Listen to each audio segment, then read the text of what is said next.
Right, welcome back to news and views. Ravichandra గారు, ఇప్పుడు నేను చెప్తున్నట్లు మీకు పంపించాల్సింది లేఖలు ఈ రోజా రేపా అనేది కాదు, చర్చించి ఈ చివరి సమావేశాలు కదా, ఈ సమావేశంలో అందరం కలిసికట్టుగా వెళ్ళి పోరాటం చేద్దాము అనే దానిపైన ఆలోచనతోటే పెట్టాము అని చెప్పేసి చెప్తూ ఉంది టీడీపీ. ఎక్కడైనా నాయకుడికి ఒక నిబద్ధత, నీతి, నిజాయితీ అని కనపడితే ఆ నాయకత్వాన్ని తన సొంత పార్టీ వాళ్ళతో పాటు పక్క పార్టీ వాళ్ళు కూడా గౌరవిస్తారు.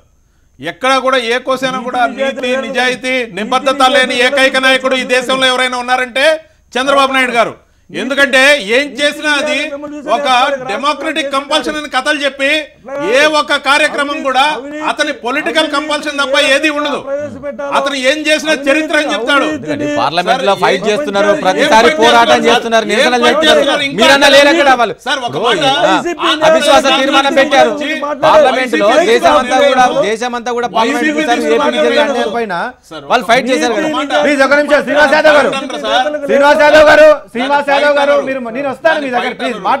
తెలుగుదేశం పార్టీ చేస్తున్నది తెలుగుదేశం చేస్తున్నది ఫైట్ కాదండి, ఫైట్ చేస్తున్నట్టు నటిస్తారు. సాక్షాత్ చంద్రబాబు నాయుడు గారు బాలకృష్ణని మించిపోయారు. ఈ రోజున ఒక లెజెండ్ లాగా యాక్ట్ చేస్తున్నారు. డైలీ యాక్టింగ్ అంటే తెలుగుదేశం పార్టీ తెలుగు డ్రామా పార్టీగా, తెలుగు దొంగల పార్టీగా తయారైంది ఈ రోజున. ఎందుకంటే ఒకవైపు దీక్షల పేరుతో చెప్తున్నా, ఆంధ్రప్రదేశ్ కి సంబంధించిన వైఎస్ఆర్సీపీ ఎంపీలు ఎందుకు రాజీనామా చేశారు? ప్రత్యేక హోదా ఇవ్వడం లేదని నిరసనగా రాజీనామా చేశారు. మీరు అఖిల పక్షం ఎక్కడ నిలదీస్తారండి? నిలదీసి నయా పైసా సాధించలేదు వీళ్ళు.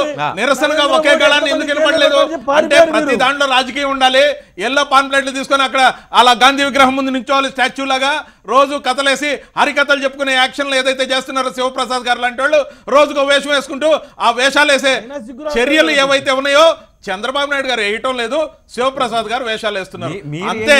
ఈ రోజు శివప్రసాద్ గారు ఏ విధంగా రకరకాల వేషాలు వేస్తూ పార్లమెంట్ ముందు నవ్వుల పాలైన చర్యలకు పాల్పడుతున్నారో ఆ వేషాలు రూపంలో కాకుండా ఆచరణలో చంద్రబాబు నాయుడు గారు కూడా అదే చేస్తున్నారు. హోదా తీసుకురావాల్సింది చంద్రబాబు, ఇవ్వాల్సింది కేంద్రమా చంద్రబాబు నాయుడా? మీరు ఎవరిని విమర్శించాలి? మీరు ఎవరిని విమర్శించాలి? కేంద్రాన్ని విమర్శించాలి. ఏ రోజైనా మీరు కేంద్రాన్ని ఒక మాట అన్నారా? మోడీని ఒక మాట అంటున్నారా? అదే కదా అడుగుతున్నారు వాళ్ళు. నేను ఒక మాట చెప్తా. బీజేపీ ఖచ్చితంగా ఆంధ్రప్రదేశ్ ప్రజల్ని మోసం చేసింది విభజన హామీల విషయంలో, ప్రత్యేక హోదా విషయంలో. దీంట్లో ఎటువంటి సందేహం లేదు, మాకు ఎటువంటి మొహమాటం లేదు. కానీ రోజువారీ మోసం చేస్తున్న చంద్రబాబు నాయుడు గారు, బీజేపీ 4.5 సంవత్సరాలు అంటగాగిన చంద్రబాబు నాయుడు గారు ప్రత్యేక హోదా అంటే జైలుకే, ప్రత్యేక హోదా ఏమైనా సంజీవిన అని హేళన చేసిన చంద్రబాబు నాయుడు గారు, అందరూ ప్రత్యేక హోదా కోసం రోడ్డు ఎక్కితే జైళ్ల పాలు చేసిన చంద్రబాబు నాయుడు గారు ఈ రోజు కూడా ఆ కేసులు ఎత్తేయలేదు. ఈ రోజుకైనా చిత్తశుద్ధి ఉంటే ఆ కేసులన్నీ అందరి మీద ఎత్తేయాలి కదా.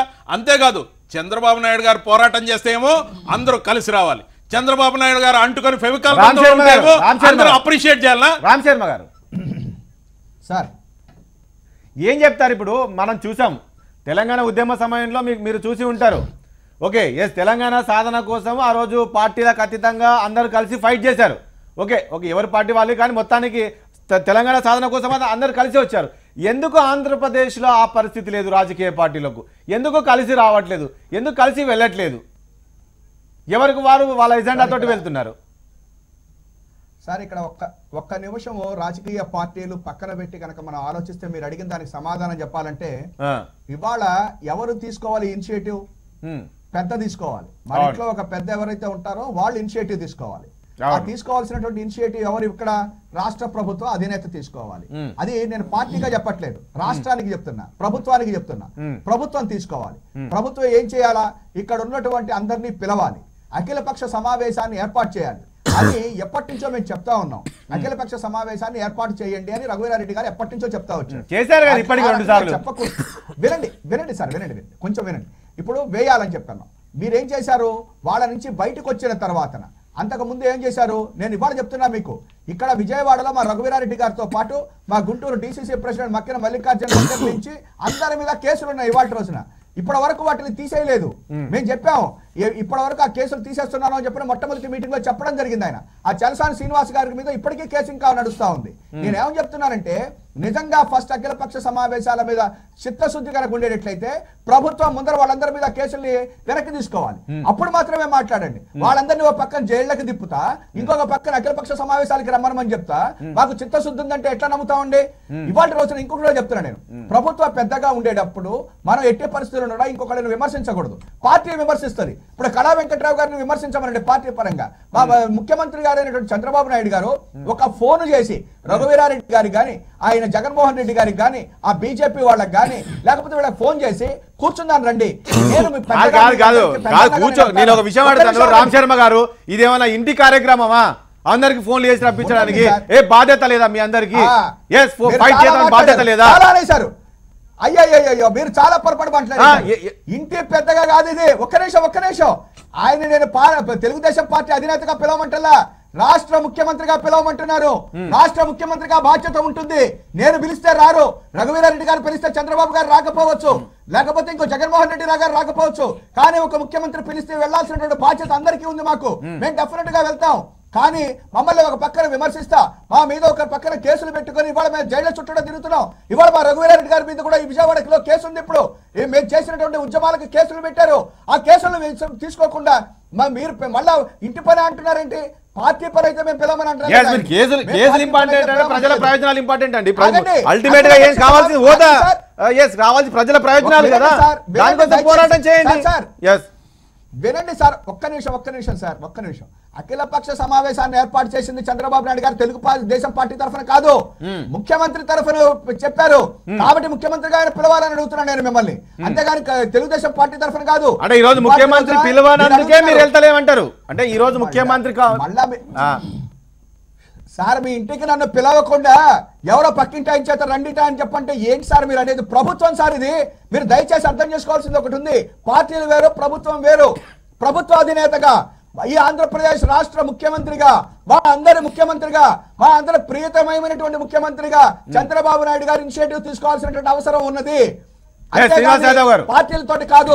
ఒక్క నిమిషం సార్, మీరు ప్రత్యేక తరగతి హోదా గురించి పోరాడాలి కదా అంటున్నారు.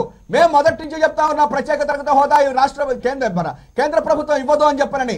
ఆ రోజున ఈ రాష్ట్రంలో ఉన్నటువంటి 1-2 ప్రతిపక్షాలు తప్ప ఎవరు వినలేదు. కోటి సంతకాలు ఉద్యమం చేశాం. చివరికి పోలవరం గురించి కూడా మా కేవీపీ గారు ఉత్తరాలు రాయడం జరిగింది. దయచేసి మేము ఒక్కడే చెప్తున్నాం, కాంగ్రెస్ పార్టీ ఒక్కటి మాత్రమే చిత్తశుద్ధి లేకుండా ఇవన్నీ మాట్లాడింది. అయితే మిగతా ప్రతిపక్షాలు కూడా చేసినాయి, ఉద్యమాలు చేసినాయి. కానీ నేను చెప్తున్నది ఏంటంటే మీకు ఇవాళ అఖిలపక్ష సమావేశానికి ఇక అవసరం లేదు. ఎందుకంటే ఇంకో 20 రోజుల్లో ఎలక్షన్స్ వస్తున్నాయి. ఇంకొక 100 రోజుల్లో ఈ రాహుల్ గాంధీ ప్రధానమంత్రి కాబోతున్నాడు. ఆంధ్రప్రదేశ్ ప్రజలు స్వీట్లు పంచుకునేటువంటి రోజులు, ప్రత్యేక తరగతి హోదా వచ్చేటువంటి రోజులు దగ్గరలో ఉన్నాయని మాత్రమే మీకు తెలియజేస్తా ఉన్నా. ఓకే, ఏం చెప్తారండి శ్రీనివాస్ యాదవ్ గారు? విని ఉంటారు మొత్తానికి. మొత్తం విన్నా సార్. వైసీపీ వాళ్ళు చెప్పేది పూర్తిగా బీజేపీ వాళ్ళు చెప్పే మాట్లాడండి. వీళ్ళ గనక చిత్తశుద్ధి ఉంటుంటే పార్లమెంట్ నుంచి బయటికి రారు, అసెంబ్లీకి రావాలి, రోడ్లు ఎంట పట్టుకుని తిరుగుతారు, ప్రజల మధ్యలో లేరు. అందరూ కలిసి రాష్ట్రం అంతా రోడ్ల మీద తిరిగారు తప్పితే మా పార్టీ ఉందని జెండాలు పట్టుకొని మీరు మాత్రం పదవులు పట్టుకొని కూర్చున్నారు అంటున్నారు. మీరు మాత్రం రారు, ప్రజల ప్రయోజనాల కోసము మీరు మాత్రం బయటికి రారు, పదవులు అంట కాకుంటూ కూర్చుంటారు, పట్టుకొని కూర్చుంటారు అంటున్నారు. పూర్తి సమయం ఉంటేనే కదా పెన్షన్లు వస్తాయి. ఆ పెన్షన్లు ఎంజాయ్ చేసే కార్యక్రమం ఇది. పూర్తి సమయం పదవులు అనుభవించాలి, పెన్షన్లు తెచ్చుకోవాలి. చెప్పండి ముందర పార్లమెంట్ లో కూర్చొని ఏమండి, పార్లమెంట్ సభ్యుడికి పెన్షన్ తో పని లేదు,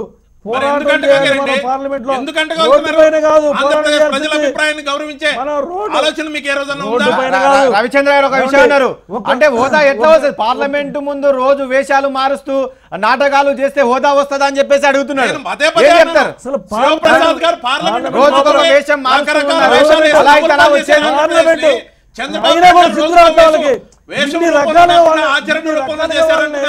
ఇన్ని రకాలుగా వాళ్ళని దయచేసి బాబు మా హోదా మాకేవ్వండి, మా నిధులు మాకేవ్వండి అని అన్ని రకాలుగా వేషాలేసి మా ఎంపీ గారు అడుగుతున్నా కూడా సిగ్గు రావట్లా. అసలు రవిచంద్రారెడ్డి గారు మాట్లాడేది ఏంటి?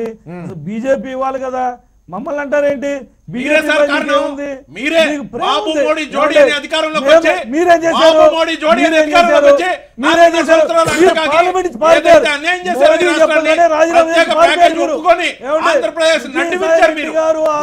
చేశారు? ప్రజల్ని ఏమార్చారు? ప్రత్యేక ప్యాకేజ్ మిమ్మల్ని ఎవరు ఒప్పుకోమన్నారు? ఆ రోజు నుంచి ప్రజలు మోసం చేసింది ఎవరు? మోసం చేశారు, ఎవరు? ఏమార్చారు? తెలుగుదేశం పార్టీ. తెలుగుదేశమా కేంద్రమా? సార్ బీజేపీతో కుమ్మక్కు కాబట్టి అరుణ్ జైట్లీ గారు పార్లమెంట్ లో స్టేట్మెంట్ ఇచ్చారు. ఏమని? చంద్రబాబు నాయుడు గారు ఒప్పుకున్నందుకే మేము ప్రత్యేక ప్యాకేజ్ ఇచ్చాం. ఆయన ప్యాకేజ్ ఇవ్వమన్నాడు. ఎందుకంటే ప్యాకేజ్ ఇస్తే ప్యాకేజ్ కూడా ఏం లేదనే కదా వాళ్ళు అంటున్నది. ప్యాకేజ్ అంటే ఏంటి? ఆ ప్యాకేజ్ అనేది కదా ప్యాకేజ్ రూపంలో దేవతలు వస్తున్నారు. మీరేమో అర్ధరాత్రి అసెంబ్లీ ప్రకటనలు చేసి సన్మానాలు చేస్తారు, తిరుపతిలో చేస్తారు, శాలువాలు కప్పుతారు. ఎందుకు చేస్తున్నారు? ప్రజల్ని ఏమార్చిన పార్టీ తెలుగుదేశం. శ్రీనివాస్ యాదవ్ గారు రామ్ శర్మ గారు చెప్పింది మీరు విని ఉంటారు. నిజంగా ఈ రోజు కేంద్రాన్ని నిలదీయాలి, రాష్ట్రానికి రావాల్సిన విభజన హామీలకు సంబంధించి మనం చర్చించుకుందాము, నిలదీద్దాము కేంద్రాన్ని అని అనుకుంటే ఈ రోజు నిజంగా మీ ముఖ్యమంత్రిగా అన్ని పార్టీలకు ఫోన్ చేసి నేతలకు ఫోన్ చేసి ఉంటే బాగుండేది కదా అని చెప్పేసి రామ్ శర్మ గారు చెప్తున్నారు. నిజంగా పని ఎందుకు చేయలేదు? నిజంగా మీకు చిత్తశుద్ధి ఉంటే మనకి ప్రత్యేక హోదా ముఖ్యమా లేదా ఫోన్లు ముఖ్యమా చెప్పండి. రాజకీయం ముఖ్యం. నిన్న ఉండవల్లి గారు మా సీఎం గారికి ఫోన్ చేయాల. మా పార్టీ ఆఫీస్కి లెటర్ వచ్చింది, మంత్రులు వచ్చారు, బాధ్యత గల పార్టీ, బాధ్యత గల ప్రభుత్వం మంత్రులు వచ్చారు అక్కడికి. రామ్ శర్మ గారు మాకే రావాలి, మేమే వెళ్ళాలి, మాకు ఫోన్ చేసి చెప్పాలి అన్నా. మేము మాకు సబ్జెక్ట్ ముఖ్యం, ప్రత్యేక హోదా మాకు ముఖ్యం కాబట్టి ఎవరు పిలిచినా వెళ్తాం.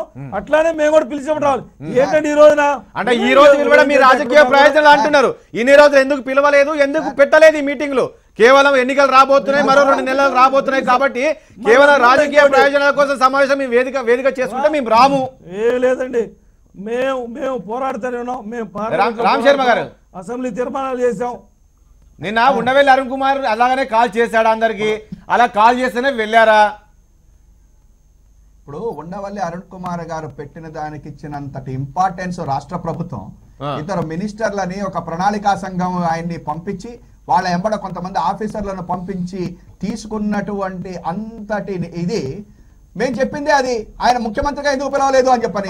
పిలుపులు ఏంటంటే బాబు, మా ఇంట్లో పిలవడానికి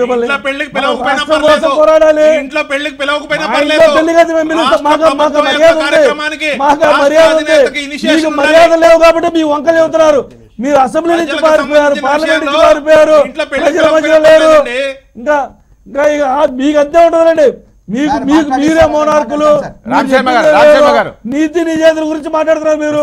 జైలుకి వచ్చిన చరిత్ర మీది, మళ్ళీ మీరు నీతి నిజేతల గురించి మాట్లాడతారు. విలువ లేదు మీకు.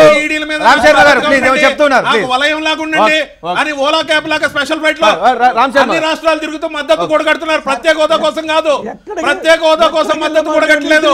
ఈ మధ్య స్పెషల్ ఎయిర్ క్రాఫ్ట్ ని ఓలా క్యాబ్ లాగా మార్చారు మీరు. అన్ని రాష్ట్రాలు తిరిగి అయ్యా మీరంతా మద్దతుగా ఉండండి, మద్దతుగా ఉండండి, నా మీద కేసులు వస్తాయి, ఎన్ఐఏ దర్యాప్తు అడ్డుకుందాం, లేకపోతే ఈడీలు